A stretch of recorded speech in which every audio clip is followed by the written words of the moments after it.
As a tag, we'll keep it going all the way through. So, once again, this is our Ultimate Transformation Challenge. Welcome to all of you.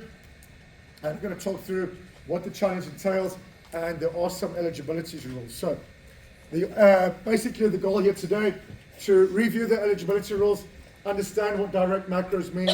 We're going to make a meal plan, know what's expected of you, and leave 100% confident. I know I already said that, so that is where we're looking at going.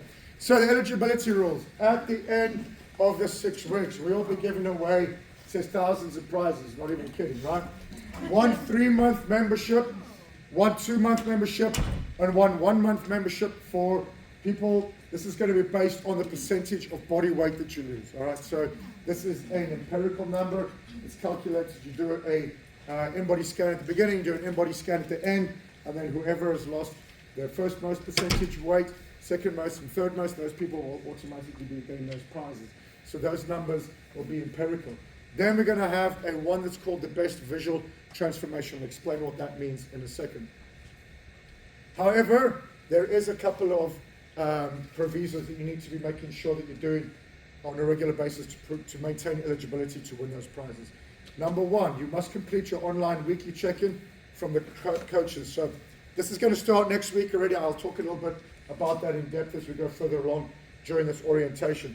But every week you're going to get a progress report. All of you have received an initial evaluation when you completed.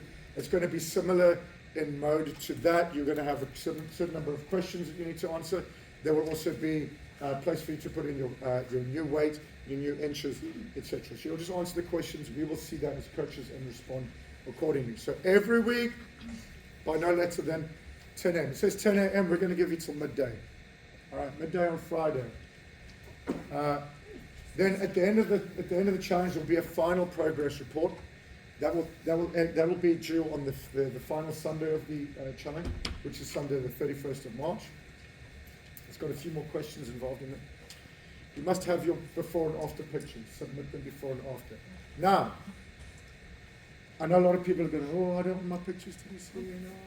However, it's very important that you have that before and after picture, because you will be able to see the transformation. Dawn. Dawn maybe doesn't like it that I usually use Dawn. But, so Dawn is heading for her 1,400 sessions in this facility. And she did before and after pictures because she lost 50 pounds. Right? And if she hadn't done the before picture, it would be like, I can remember what I look like. And if you're ever getting into that sort of like, I'm losing my touch a little bit, I'm losing my motivation a little bit, you can always go back and say, that's where I was, look where I am now, I can do this, right? You need to answer the questions of the challenge, the experience, and the results. And then if for the best visual transformation, it's going to be the percentage of body weight loss, the before and after pictures, and the answer to the questions in the final report. So we're going to see that. This is going to be not just like, we're going to have like more of a community response to finding out who's going to be the winner for that best visual. However, there's one thing I want to talk about here. And I don't know if anyone knew when you walked in here today there was going to be prizes, but if now your motivation is to win the prize, there's a possibility that motivation will fade, okay? So that would be the wrong reason for you to be working on yourself. We're looking at changing your mindset. We're looking at being the person you want to believe in yourself, building lifelong habits, building sustainable habits for good health. It's in your reach, all right? So this is where we want to start, right here, and then your motivation that you start with here has got to be stronger than your excuses, and that's where you're going to keep going on this here. This is fat loss, not weight loss. Now, I guarantee some of you will have seen these pictures before. If you have, don't answer this question. If you haven't, that's fine. This is a lady by the name of Dina. Dina has been a kind of like a rock star within the organization for many, many years. So, how much weight do you think Dina lost? Anybody?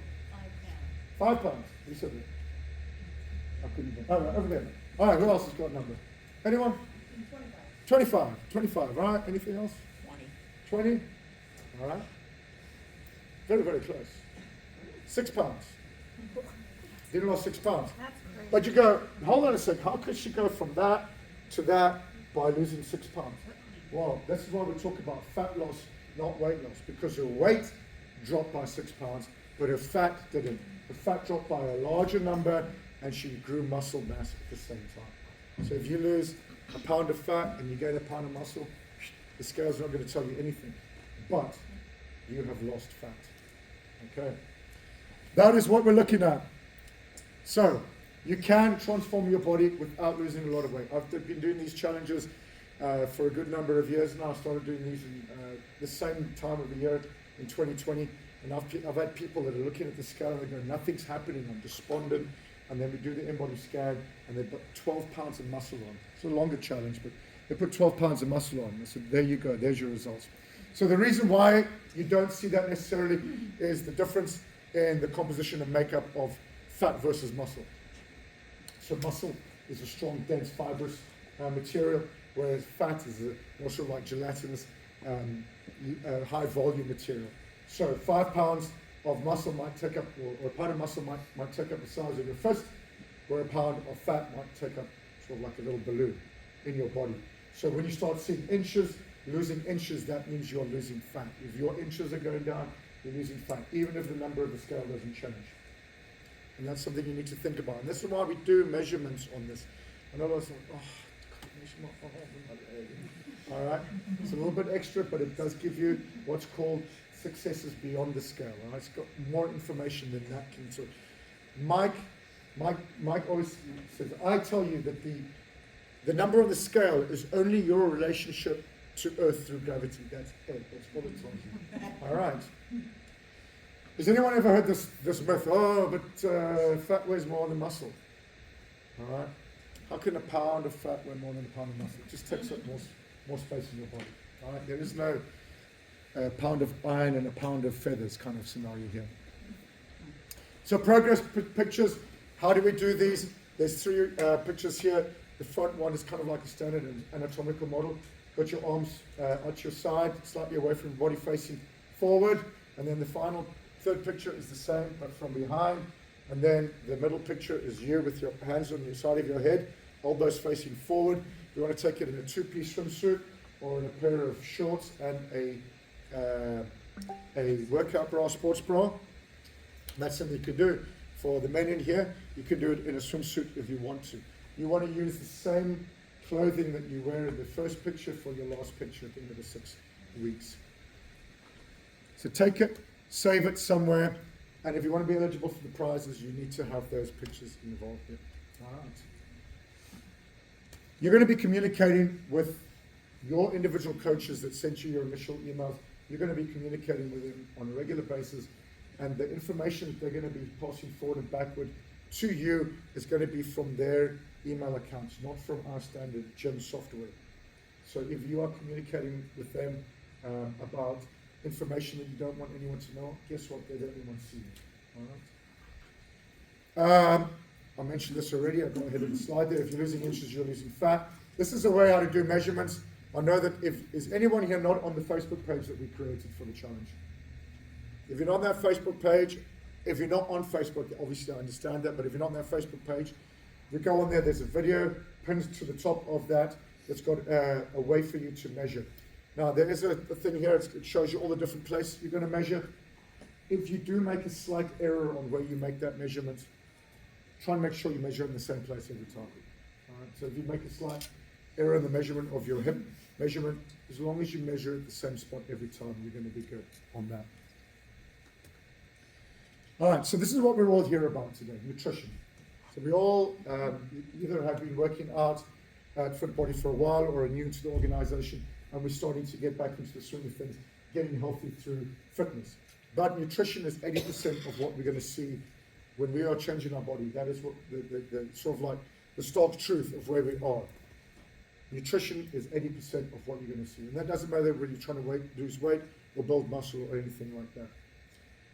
I've spoken to a lot of people in these last 5 years about nutrition, and not one person has said to me, Finley, my ideal is to eat really badly. Has anyone ever said, I want to eat bad? My goal in life is to eat bad. Everyone has got a goal in life. Most people that are working on their health and fitness, they want to eat healthy. They want to be better at their choices. Right? They want to cut out the bad things. They want to stop the binge. They want to get rid of the cravings, whatever it is. Nobody wants to necessarily have that. So how do we get you to a sustainable portion on your nutrition? So to do that, we're going to talk about two things today. How to count direct macros. Some of you might have worked with macronutrients before. This is a different way of doing it. And then how to make a meal plan. So the macronutrients, there's three of them. Carbohydrates and proteins are both sort of like nicely balanced out. For every gram of carbohydrate or protein that you get, that counts as 4 calories. For every gram of fat you get, it counts as 9 calories. For those of you that like to have a glass of wine or a beer or a seltzer or whatever it is, alcohol, 7 calories per gram. So you can see it's at the top end, closer to where fats are, and it's empty nutrients. Okay, so I know a lot of us I like a glass of wine every now and then. We have to understand how moderation comes in from that perspective. All right, I've got a video to play here. And I'm going to turn this little baby on. I hope that you can hear this and see this. Connected. All right, this is Coach Ree, I believe. I got it right this time, Kelly.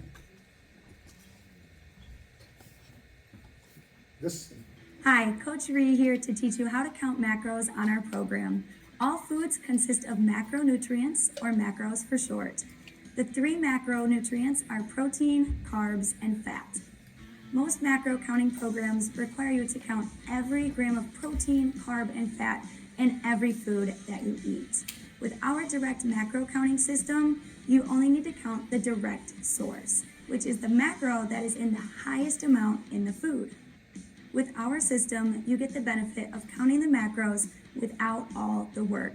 Here are 3 examples to show you how to count indirect macros on our system. Example 1 is a fat source example. 2 tablespoons of peanut butter has 16 grams of fat, 7 grams of carbs, and 7 grams of protein. As you can see, there is more fat in peanut butter than carbs and protein, so we only count the fat. That means fat is the direct macro in peanut butter, and we will only count the 16 grams towards your total fat intake. The macros in carbs and protein still exist, but they are considered indirect sources, and you do not need to count them toward your macro totals. Example 2 is a protein source example. 1 ounce of cooked steak has 8 grams of protein, 0 grams of carbs, and 3 grams of fat. Since there is more protein than there are carbs or fat, we only count the protein on our program. That means protein is the direct macro source in steak, and we will count the 8 grams toward our protein intake. The fat is considered an indirect source, so we don't count it toward our macro totals. Example 3 is a carbohydrate example. 1 cup of quinoa has 42 grams of carbs, 10 grams of protein, and 0 grams of fat. Since there are more carbs than there are protein and fat, we only count the carbs on our program. That means carbs are the direct macro in quinoa, and we will count the 42 grams toward your carb macros. The protein and fats are considered indirect, so we don't count them toward our macro totals.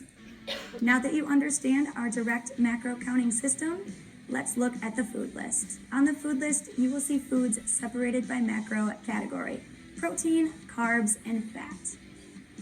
Foods are listed by direct macro in them. The good news is you don't have to calculate anything because we have done that for you.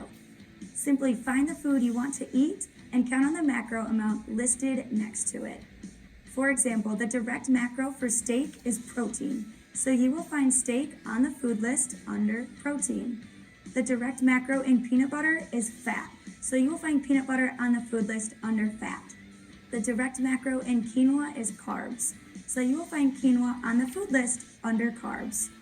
Also on the food list, you will find a few food categories that include a combination of 2 macros, like protein and carb, carb and fat, or protein and fat. With these foods, you will count both macros listed next to the food. For example, whole eggs is listed on the protein and fat category, so you will count the protein and fat macros. Lentils are listed under the protein and carb category, so you will count the protein and carb macros in lentils. Chia seeds are listed under the carb and fat category, so you will count the carb and fat macros in chia seeds. These foods are clearly labeled in the food list, so you never have to guess or calculate anything. There is also a category for unlimited foods that don't have a significant amount of macros to count. So if something is labeled as unlimited, you don't have to count any macros. If you decide to eat something that is not on the food list, count all macros found in the food based on what the food label says. We recommend sticking to the foods on the list to keep things simple and get great results. One last thing on counting macros. Traditional macro counting apps count all macros, but our direct macro counting system does all the work for you, so you don't need to use these apps. Simply use your meal planning resources to track your food. If you stick to the food on the list and hit the macros your coach gives you, you will see amazing results. A positive mindset helps too. Don't look at the food list and focus on the foods you can't have. Instead, focus on all the great foods you can enjoy. You'll be happier and get better results.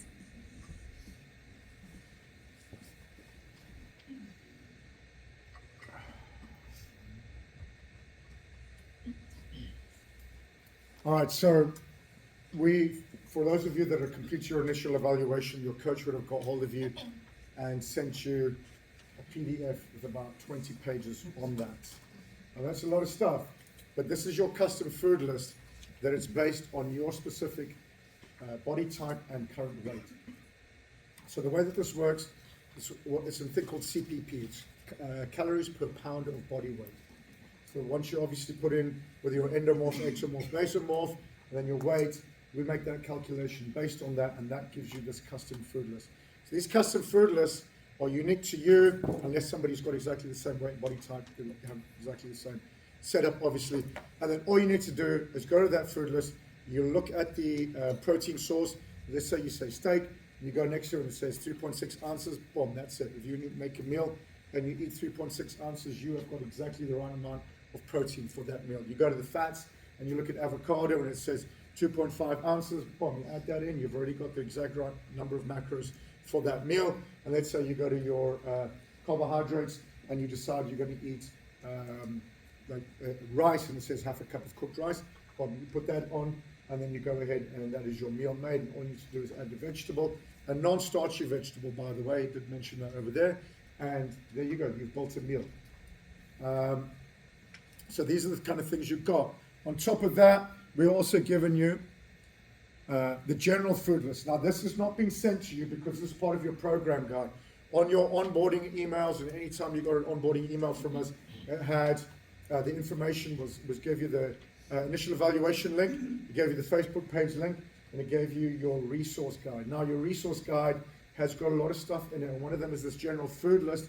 We're going to be talking about that a little bit further. So this general food list, as the name suggests, is if you are looking at building your own meal using different kinds of sources. So let's say, for example, you wanted to do like a surf and turf, and you wanted to have steak and shrimp at your meal. Now, you can't go to your macro count and say, well, I'm going to have steak and shrimp and take 3.6 ounces of each and put together. You've doubled up. So you have to go and build it up by looking at the amount of protein that you're allowed on your meal and then building it from this list. So that's where it's going to come through. We're going to talk about that a little bit later. And then also, like she mentioned, those combination foods. So foods that are considered carbohydrate and fats, proteins and fats, fats and carbs. Oh, sorry, fats and proteins, whatever it is. Those kind of combinations, if you're eating them, it's going to use both of those macronutrients. They need to be counted. So that would be the time you use the general food list. So it is there. It's obviously a little bit more extensive, but it is a little bit less intuitive to use. So how you work that, you find the food you want to eat, you count them with direct macro listed next to it. So I can't see what this is. It says steak. If you wanted to eat steak and shrimp, you'd probably end up looking at 15 grams of steak, then you would find, or calories, 15 grams of protein. It would tell you exactly how many ounces you need to eat for that. I'm going to talk about that a little bit more in depth. So, same with carbs, same with fats, same with the two macros. And then the unlimited foods are your vegetables. All right, so unlimited foods are going to be vegetables. There is a list in there with the general food list. There is a list of the unlimited foods. It's generally all vegetables except the starchy vegetables. And then there's a couple of squashes that are considered carbohydrates. So typically the yellow squashes like pumpkin, butternut, acorn squash, they will be carbohydrate sources. So you can't eat that as a vegetable, it will count as a carbohydrate, but your zucchinis, etc. will be fine, spaghetti squash. And she mentioned this, I'm going to talk about this again. Do not use your MyFitnessPal, or if you're on the Fitbod Nutrition app, or you've got a Weight Watchers app that counts calories, do not use those apps because it's going to count everything and you're going to go. Remember, it only counts in the direct macro. That peanut butter example, if you had to put that into a counting app, it would add the protein and the carbs portion of there, which would be another 32 calories. Think about that. You'd add another 32 calories, and you're looking at all this, and so it's not where you want to be on your nutrition. Just counting the direct apps, so you need to keep track of it, and that's why we've got those sheets that you're looking at now. Reiterates as well, if you eat a food that is not on the list, you need to look at the label and count the carbohydrates, the fats, and the proteins as it is on the label. So you need to add all three of those items into your daily checklist when you're looking at that. All right, so let's talk about how to make a meal plan. So she's going to talk through it, and then we're going to do a little practice here.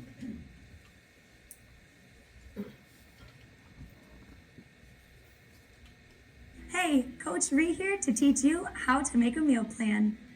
Once you submit your initial evaluation, your coach will provide you with customized macros, a customized food list with your exact macro portion sizes, and a dietitian-created meal plan to your exact macro portions.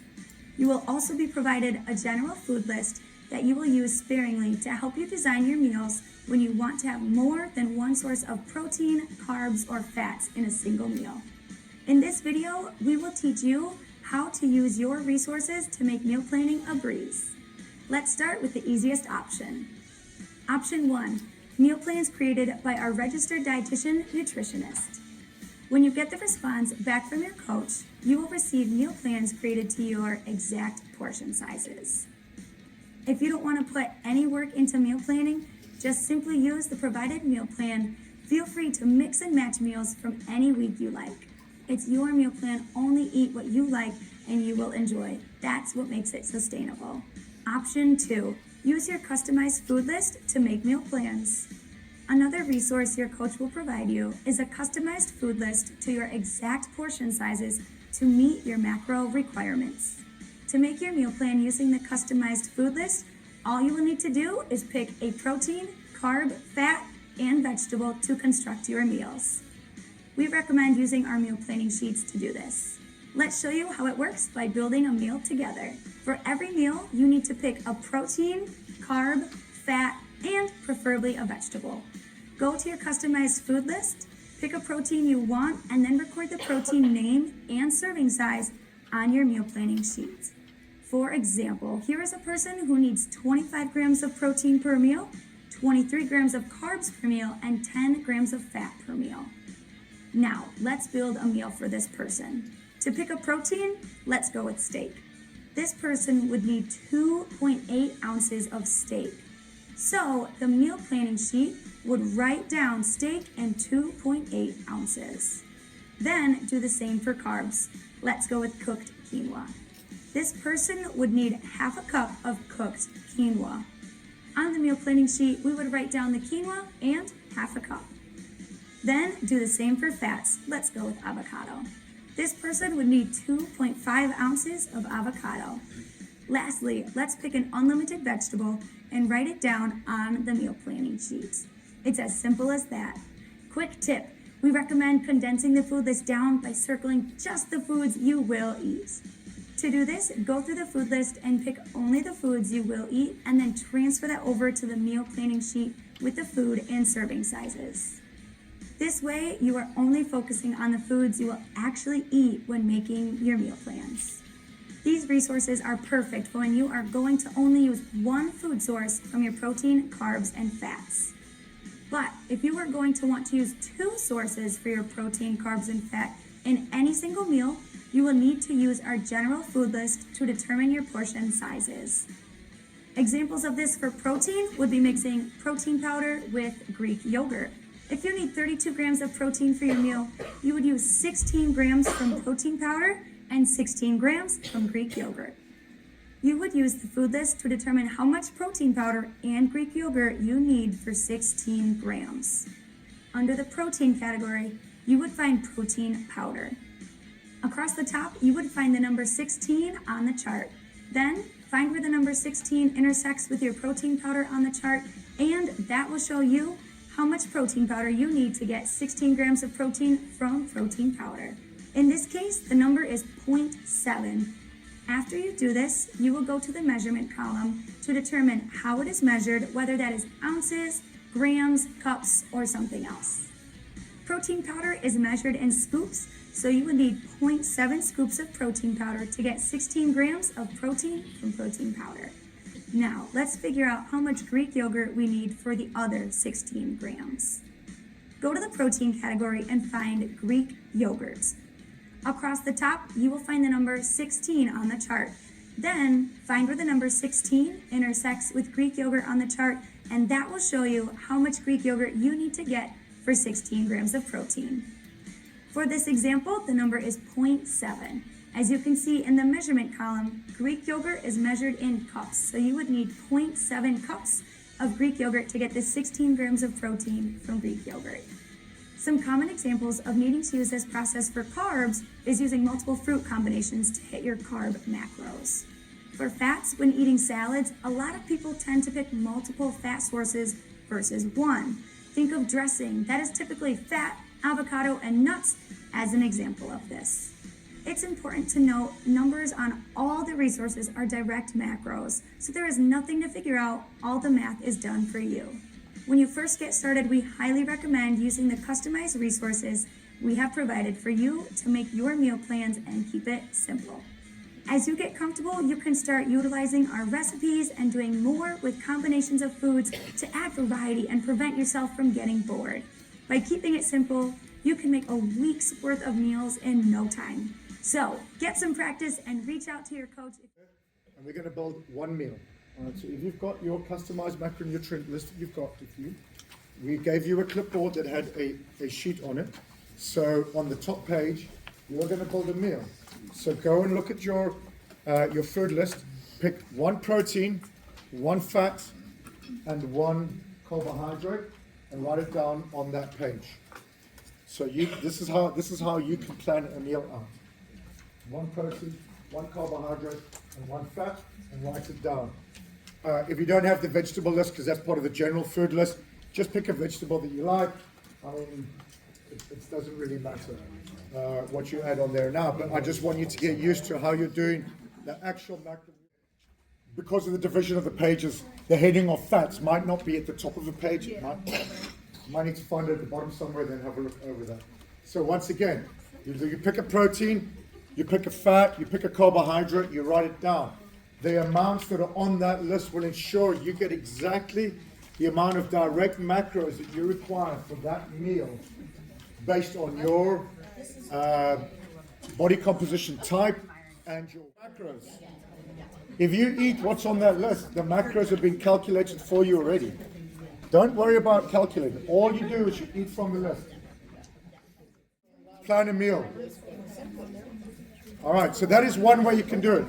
The other way you can do it is at the back, the final pages of your the email that you got, that PDF. It's got over 180 meals.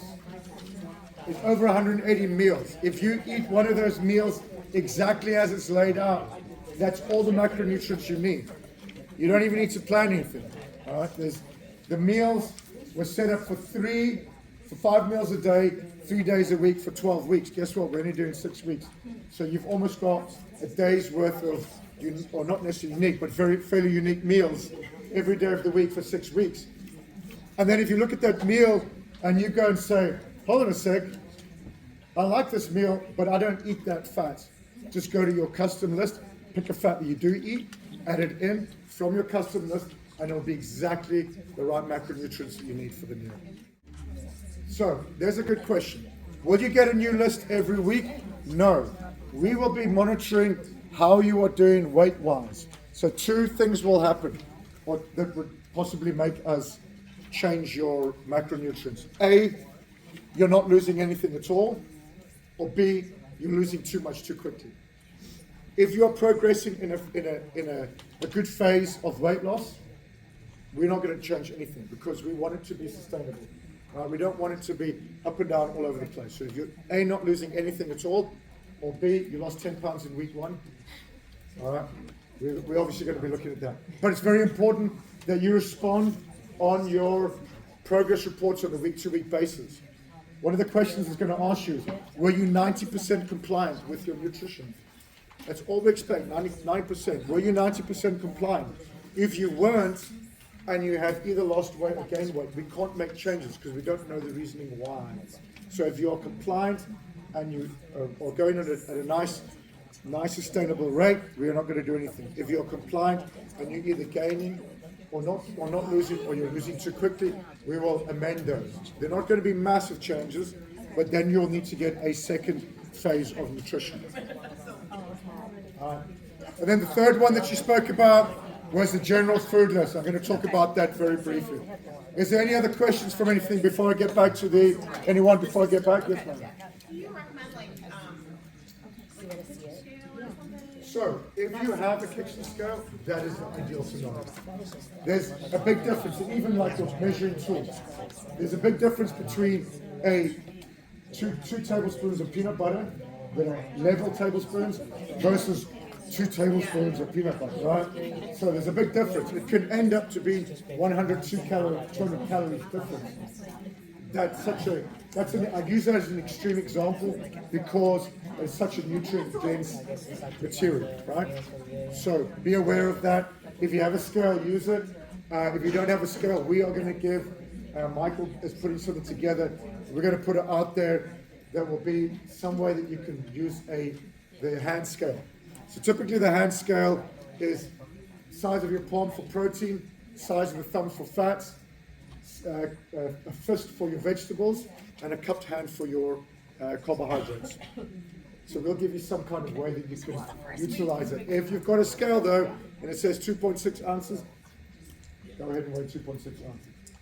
And I have another specific question Yes. on egg. On the eggs, like whole eggs, it says like, X units. Yeah, so a single egg would be a unit. A slice of bread is a unit. I don't know why they call that a unit. And also, if it says to you, eat 2.1 tortillas, are you going to really just cut that 0.1 and try and figure out what 0.1 is? No, it's not. If it says 0.7 of a scoop of protein powder, are you going to try and figure that out? No, 3/4 is close enough, right? Those really small. So a lot of your grains, it will tell you a pre-cooked and a post-cooked weight, or volume, right? So say half a cup cooked or a quarter of a cup uncooked. Your meats have to be weighed post-cooking. So if you weigh it and then you cook it, it loses weight, it loses volume, it loses moisture. So weigh it once it's cooked. If it says 2.6 ounces of steak, don't put 2.6 ounces of raw steak on the scale and then go and cook it. Cook the steak, cut it, eat it. All right. Same with shrimp, salmon, pork, whatever it is. If you eat those things, go ahead. Yes, go ahead. So can you recommend from other people who've experienced how to integrate with your family? Generally we'll eat all dinner together. Yeah. Is it I could probably reverse engineer for myself, but I'm just curious on ideas that So you have. I'll take myself as a practical example of this. There was a time in my life I love cooking. Give me happy cooking, yeah, I like it. Okay, I had a restaurant for many years. There was a time in my life that I used to cook 3 meals a day, one for me, one for my wife, and one for my kids. Crazy, right? So what is it that you need?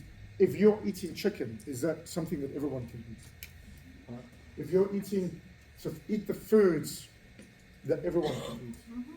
and then base it on that. Now, if you need to make small changes, if you need to add like half an avocado or something like that in, it's going to be a different kind of fat that everyone else is eating, or you're cooking a grain that you might not necessarily going to eat. The meal plan, the food lists are fairly extensive. If there's something that's not on the food list, you can go and look at the general list and see what it is. The way that we do it in our house, when either my wife or myself are on some kind, because we as coaches, by the way, we do this for ourselves a lot. I tell you what, when I get to January the 1st, I'm ready for weight loss, because December's been a gargantuan amount of overindulgence. So I'll do that, is I will go and I'll cook a meal for everyone, and I'll say, but I don't need all this chicken, I only need 4.8 ounces or whatever it is. So I cut that, and whatever's left over, I'll put it into a baggie or something like that, put it in the fridge or put it in the freezer, and that becomes my next day's lunch or whatever it is. I know it's difficult. You're eating a specific size portion that might have some stuff that's remaining over that. So this lady said, take your list and circle the stuff that you like to eat. I would suggest, I've done this, I highlighted the stuff that I like to eat, and then your family can eat as well, and use that as your shopping list. Take it to the grocery store with you. The thing about building habits is, if you've got the ability to eat something, you're going to eat it. If it's there. If it's with your meal options, I already spoke about this. Sorry, I keep getting ahead of this thing because my mind works quickly. So go through the meal plans. There's 5 meals per day. Here's another thing. Not everyone wants to eat 5 meals a day. Not everyone has the time to eat 5 meals a day. So, but the reason why it's made up for 5 meals a day is from an insulin perspective, to make sure that you're not getting like, eat a massive meal and then don't eat anything for 5 hours, then eat another massive meal, so you get that nice sort of like gentle waves on your sugar highs and lows. But these macronutrients are based on your calories for a day divided by 5. So your calories for a day in a specific macronutrient balance. So there's a specific number or a specific percentage of protein, a specific percentage of carbohydrates, and a specific percentage of fat. So there's a couple of things you can do to change a 5-meal day into a 4-meal day. Number 1 involves a little bit of math. You take your macronutrients and you multiply them all by 1.25. So now you have 4 meals a day that are 1.25 times of your macronutrient balance, or you make one of your meals during the day as a double meal. So you double up on your macros for that one meal. So if it says 2 ounces of steak, you have 4. All right, so those are the 2 options. And then you can decide how you're going to balance that out in terms of which meal during the day it's going to be. Can you say that one more time? To cut down from 5. So you can either take so it's got 5 meals. All of them have got exactly the same macros. If you had a look at that front page, it's got exactly the same macros. Take that number that says protein, and if it says 20 grams, multiply that by 1.25, and you'll get 25 grams. So you've got 100 grams to get in the day. Instead of doing 20, 20, 20, 20, 20, 5 times, you're going to do 25, 25, 25, 4 times, and you're going to get your 100 grams of protein. Or you double up on one of the meals, where you get 40 grams, etc. Power off. Yes, you can turn off. Yes, Kevin. Oh no, that's exactly my question. So I was going to say, for those who maybe have dinner, going out to dinner, which I won't a lot at Yes. all, but in the event that I do, I can double up, maybe possibly, at the restaurant for a protein or something. Right, but we're also going to give you some assets that will help you Oh, okay. from a mindset perspective when you're traveling, Yeah. road trip, airports, restaurants. Okay. So we already spoke about this custom food list. You pick your meal. We've already practiced that. Now this is a general food list. I'm going to grab a juicy one.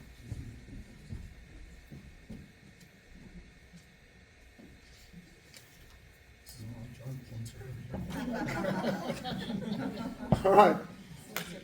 So the general food list. That's got. I don't know how, if this is my glasses or if anyone can see this. All right, and even here it says again, meat is measured cooked.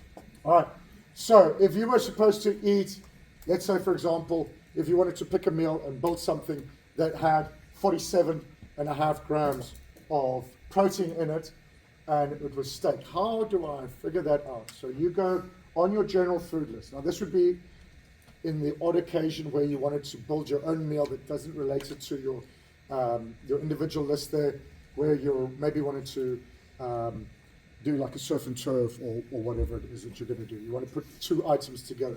So you find your food list, you find your food item over here, and then across the top, all right, it tells you a number of grams of protein in here. So it's in an even, it goes by twos, so 12, 14, 16, 18, 20. So if you had to eat 47 grams of protein, well, how would I figure that out? So you would go between 46 and 48, and you go down, you look at the numbers there, and let's say it's between 3.5 and 3.7, you're going to go 3.6. So you just sort of like interpolate that number in the center there, just from what you've got going on. So that's one example on how you would use the general food list. So that's chicken breast, for example. So if you had to do 47.5 grams of chicken breast, and you came and you scroll down over here, you would see, oh, I'm going to eat 5.9 ounces of chicken breast. You can see where if you need to use this, go ahead, but it's a little bit more work for you. Here's another one here. This is the steak. It's exactly the same example. 47.5 grams of steak, you're going to eat 5.2 ounces on that. And you haven't been given this individually. It is on your program guide. So go and have a look at the program guides. It's got all these things, all these planning sheets. It's got the recipes, there's the general food list, etc., all on there. So the guidelines on this is count the direct macros only. Once again, we're not using an app. Watch the videos, we've already seen that. We're not using any apps for that because it's going to give you a number that you're going to maybe freak out a little bit about. So make sure you're only working on the direct macros. And by the way, if you are in a situation where you're not progressing, you're not moving, we will have a chat to you about what the direct macros are you're eating, because maybe you're consuming some macros that are too high consistently in some of the other macros. Protein, a variety of protein sources are good to have. I know you guys, it's typical when we do these meal plans and foods, when we're trying to get a bit of weight loss down, it's like chicken breast, chicken breast, right? So be a little bit varied on that. I mean, the old saying is variety of the spice of life. If you eat seafood, make sure you include that. Shrimp is a good source of protein. Fish like salmon. I know they've got some fish on there like perch and stuff like that. Whether you eat that or not, I mean, it's always good to get different sources in. And then things like your plain Greek yogurts, cottage cheese, stuff like that. I know, who doesn't like cottage cheese, by the way? All right. So I found 10 recipes for cottage cheese. I'm starting to put them out there. All right, I already added one yesterday. It was called Marry Me Chicken. I don't know if you saw that on that recipe. I saw that. Yeah, so I've got lots, I've even got desserts with cottage cheese in it. Yeah, it's cottage cheese bark. You won't even taste it. It's good. I had a hand over here. Was it good? It was for I don't like cottage. Oh, you don't like it? No, I did ask that. But that's a good sauce, right? Fat sauces, vary your fat sources as well. Nuts and seeds are good sources of fat as well. Avocado, different oils. I love when I have a salad. I love just putting drizzling some olive oil on top of that. Yes. So like when you say a recipe, like the Marry Me Chicken, how would you do a recipe on that? So there's a couple of ways. You could either look at if it contains the macronutrients. You could either count every single macronutrient, or if you're the one that's making the recipe and you do 4 pieces of chicken and you know exactly how much you put in, you're basically getting a fourth of the recipe. If there's 4 of you eating it, you can measure it like that. Oh, and since you're only counting the main source, you only count. Yeah, so if you're going to eat, so when you take the chicken breast out there, cut it to the size that it says that you're allowed to eat. But all the other stuff you put in it, you don't have to count. Well, you would need to, if it's got a lot of protein, but you would need to go to your general food list and say, right, if I'm going to have a 1/4 cup of cottage cheese, how much chicken breast am I allowed now? Oh, okay. Or you count everything. Okay. Yeah. So if it's not on it's on the list, you discount the protein, the direct. Yeah. Okay, that's what it is. All right, vegetables, eat as many as you want. Yes, sir. There's a couple things on the general food list that say use label. Does that mean just the macro that it's listed under, Yeah. or So all macros? so use the label for that macro because Just the label? yeah. So if you are like say for example jerky was one example that I saw there. So not every jerky is necessarily created equal. So the serving, the size that you get, it might have 20 grams of protein, it might have 15 grams of protein. So use the label. When you see things like yogurts, there's nothing really brand specific that's been put on here. There's not going to be a massive difference between a 3/4 cup of this yogurt versus 3/4 cup of that yogurt. Maybe 17 grams versus 15 or 16 grams of protein in there. But that's from a direct macro perspective. Vegetables, we're talking about 6 servings a day. People say, I can't eat vegetables 6 times a day. No, that's not what it says. 6 servings a day. You can have more than 1 serving per meal. If you think about the size of a fist on vegetables, I love vegetables. When I eat green beans, I don't eat this many green beans, I eat that many green beans. All right, so broccoli, that takes up about half my plate. A salad is not that much lettuce, you know?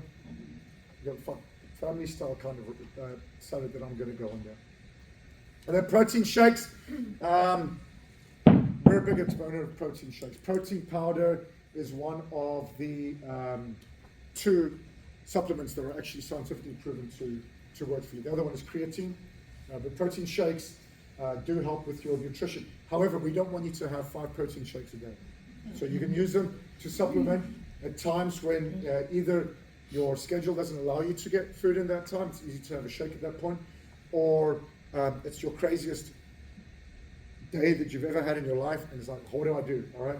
So there's 2 things you can do. You can use your skills, which is either preparing food in advance because you know you're going to have a crazy day, or you can use resources like the supplementation. But if you are doing a protein shake, make sure it's a meal replacement.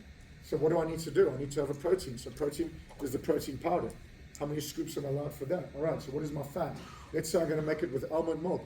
That's only 30 calories. What else do I need to do? I need to get something else in. So maybe I'm going to use some almond nut butter to add in there to make sure I get the right number of fats in. And then fruit is a good carbohydrate in there. So it might be it's 3/4 of banana or something like that. It might be a whole bunch of berries or whatever it may be. And then add in a vegetable. So you can either do things like kale or spinach, which is up to you if you like that or not. I mean, I don't mind. It doesn't taste that bad. Or you can add in a powdered greens to get your vegetable in there. Water is very important for your hydration. Is one of the big things that you need to make sure you're doing at all times, but specifically when you are looking at losing weight and you're trying to target nutrition to where it needs to be. Your hydration needs to be half your body weight in ounces. Right? I investigated this because I like to see the science behind what I'm reading. I went and I had a look, and it's true. Right? So if you weigh 200 pounds, you need to be drinking 100 ounces a day. And by the time you are thirsty, it's already too late. You're underhydrated. So make sure you continuously hydrate on a daily basis. So obviously it helps to get nutrition where it needs to be, keeps your body water right, your intracellular and extracellular water, and your blood volume will be at the right place, and your mind's going to be good, and it helps to cut down cravings, because a lot of times when you're thirsty, your body doesn't know how to interpret it, and you start craving something sweet or salty, whatever it is. Stick to the food list. It's mostly whole food, so you're not just going to see the amount of food that you eat is going to be different, but the quality of food that you're going to be eating is hopefully going to be different as well compared to what you may already be doing. Like I said, I know that most people try to eat healthy, but sometimes we make choices that we're not necessarily aware of. Limiting dairy is going to be something that's going to be important. I know when I put myself on a meal plan, the very first thing I do is cut cheese out, because cheese, yeah, it's got plenty of fat in there, and it's not necessarily the right kind of stuff that you want to be getting in. There are some dairies in there. Use them within the scope of the amounts that they're in there, but try and cut down as much as possible. And then the plan to succeed. In my restaurants, I always have, especially with like Mother's Day or Valentine's Day coming up, and it's like, oh, I need to have a good plan. So we plan the work, and then you work the plan. It's the same with your meal prep. Meal planning doesn't necessarily need to be a written down thing. It can be a mental thing. But you would get into the swing of things. The more you do it, the better you get at it. And it's easier for it to become a habit when you stick with it. So this is very important to be coming out of the gate, that optimism is going to be high. Maintain that as far as you can on the way down. All right, so here is a little bit of a treat that you're going to get every second Saturday. You're going to get a flexible meal. So 2 weeks from now, you can forget about what the food list says. You get a flexible meal. It gives you a bit of a mental reset. You can have that without getting guilt ferrets chewing on your ears. It's not a binge, all out. All right, it's not like you can everything. All right, eat until you're satisfied. And still have 2 to 3 normal meals. You might see it on the scale the next day. You might feel a little bit bloated, especially if your body's getting used to nice whole foods and everything like that. Don't let it bother you. Just keep going on the next day. All right. We're going to do 2 challenger workouts. Mike and Paige own another facility. It's a regular style gym up on the hill. It's called Phoenix A+ Coaching. On March the 8th and March the 29th, it is a challenger workout for challenge participants only. So go there. It's got barbells. It's got all the machines. It's got everything you want. Tires, if you want to flip tires, if you want to take a sledgehammer to a tire, you can go ahead and get rid of any frustrations that you've got on those specific days. Oh, yeah. All right, what about supplements? Somebody asked me. Oh, the computer said. All right, so I already mentioned it. Supplements are not meant to replace whole quality foods, but if we do use them, how do we go about that? Filling in the gaps. Already mentioned that. What should you take? All right, so we have this, a couple of protein sources in-house. One is a vegan source. It is pea protein and rice protein combined to make sure you get all the essential amino acids that you need. Or the other one is a whey casein blend. It comes from milk solids. So similarly, it's got all the amino acids you need. It's got anywhere from 20 to 24 grams of protein per serving. Once again, it's either to fill the gap, or my protein target is really high during the day. I cannot eat meat or cottage cheese or plain yogurt all day long, so I have to use something for that extra variety. Adding in the greens, those to make it a full meal replacement. Adding the greens, we have those as well. Most people, that information might not be visible there, but most of us are less or eat less vegetables than we should do. I know when I was in the army, people used to pass the vegetables like, oh, give me their veggies, I'll eat them all. I love my veggies. All right. And then hydration. For a lot of you working on this meal plan going forward in the next 6 weeks, this might be a lot less carbs than you're used to. Right? So you might be going, I'm not used to eating this small amount of carbs. So one of the things you might start feeling is that your electrolyte numbers are down a little bit. So it's important for you to be keeping up with electrolytes. It also helps with your hydration, especially if you don't like drinking water. So most of them have got some kind of flavor to them. And normally I will tell you, if it's a sweet, when you taste like an electrolyte drink and it's sweet, it probably doesn't have what you need in it. So it's going to have a little bit of salty flavor to it because there's the minerals that you're getting in and the salts that you need. So we're doing a couple of bundles in-house. So we have the protein powder and the electrolytes. It's $55 in-house. That is a 15% discount. And then we're also going to do the same thing, but add in the powdered greens. That will be $80. That is also a 15% discount. Put them all together. It says this week only, but it'll be this week as we're going into it. We're also going to give you some guides how to get away from boring shakes, because then everyone does the same things. Oh, tired of that. All right, what can you do to get something easier? All right, support and accountability. You're just going to start on Wednesday. You're going to get an email about a progress report. We're getting close to finish here, folks. You're going to email about a progress report, and then you have to respond by that Friday with your progress report, and then your coach will get back to you by that Saturday evening with your progress report. Remember, you need to get this done to be eligible for the challenge prizes at the end. However, we know that by Wednesday, by the time you receive this, you'll only have been on the challenge for 3 days. By the time you submit it on the Friday, you've only been 4.5 days. Don't worry about that. It's going to balance at the end. We're just building up that habit of getting it in. So we see that first week that you're working on what needs to be done. So coming out of the gate on Monday, weekly progress reports. We will respond to them. The goal is 100% participation on those progress reports. This is also helping to hold you holding yourself accountable, because there's some self-reflection that needs to be done when you're looking at where you've been on your previous week. Embrace accountability. Don't run from it. So sometimes you're going to have a great week and you're going to, yeah, I really want to film a report in. And then you're going to have a week that you go, oh, I really don't want to talk about this today. But it's important that you're as open and upfront and honest on those days as you are, on those weeks as you are, on the weeks that are good. Because that way we know that we need to give you that little bit of a push, but also you are identifying where you need to be.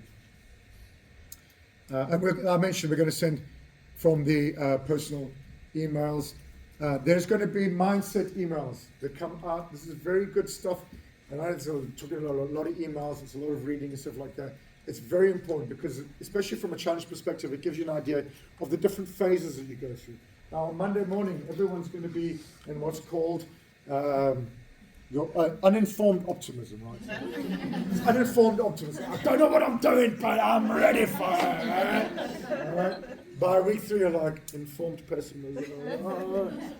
If you understand why you're going through those different phases, it'll help you to get through them.